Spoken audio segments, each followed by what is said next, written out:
हबील कबील के नेक्स्ट आने वाले एपिसोड में आप देखेंगे कि जब से हारिस और सोबिया को ये पता चला है कि कादिर का रिश्ता हुरम के साथ तय हो गया है, इन दोनों के अंदर तो जैसे आग ही लग गई है और ये बात इन पर क़यामत बन के टूटी है।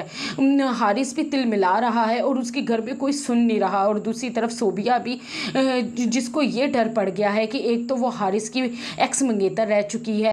सोबिया तो ये सोच रही होगी कि अभी उसकी कोई अहमियत नहीं है इस घर में, जब से उसने कादिर को छोड़कर हारिस का इंतखाब किया। कोई भी इस घर में उसको मुंह नहीं लगाता और ना ही उसको कोई अहमियत देता है। और अब तो वो ये सोचेगी कि अगर हुर्रम कादिर की बीवी बनकर और इस घर की छोटी बहू बनकर इस घर में आ गई तो बिल्कुल ही उसकी कोई अहमियत नहीं रहेगी। और हारिस के भी सामने जब हर वक्त हुर्रम रहेगी तो हारिस को भी अपनी पुरानी मोहब्बत याद आती रहेगी।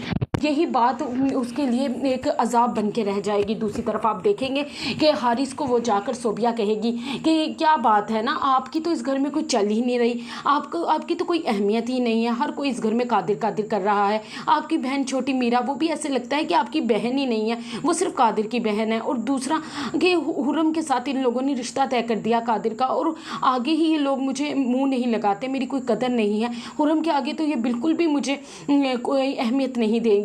वो हारिस जो आगे ही चिड़ा बैठा होगा, सोबिया की बातें सुनकर और चिढ़ जाएगा और गिलास दे के मारेगा और उसे कहेगा कि खबरदार तुमने कोई भी एक भी लफ्ज़ मुंह से निकाला, अपनी बकवास को बंद रखो। दूसरी तरफ आप देखेंगे कि हारिस अपने बाप को कहेगा कि इस घर में सबसे पहले मेरी शादी होगी क्योंकि मैं इस घर का बड़ा बेटा। अगले सीन में आप देखेंगे कि जैसे ही हारिस और सोबिया की शादी की तैयारियां शुरू होंगी तो सोबिया बड़ी एक्साइटेड होकर हारिस के पास आएगी और ब्राइडल पिक दिखाएगी और कहेगी कि मैं चाहती हूँ कि मैं सबसे ज़्यादा खूबसूरत दुल्हन बनूँ। उस पर हारिस कहेगा कि तुम खूबसूरत, उस पर कहेगी क्यों, मैं खूबसूरत नहीं लग सकती? तो आगे से हारिस कहेगा हाँ लग सकती हो, लेकिन हुर्रम से ज़्यादा नहीं। ये बात सुन के तो सोबिया का दिल ही टूट जाए।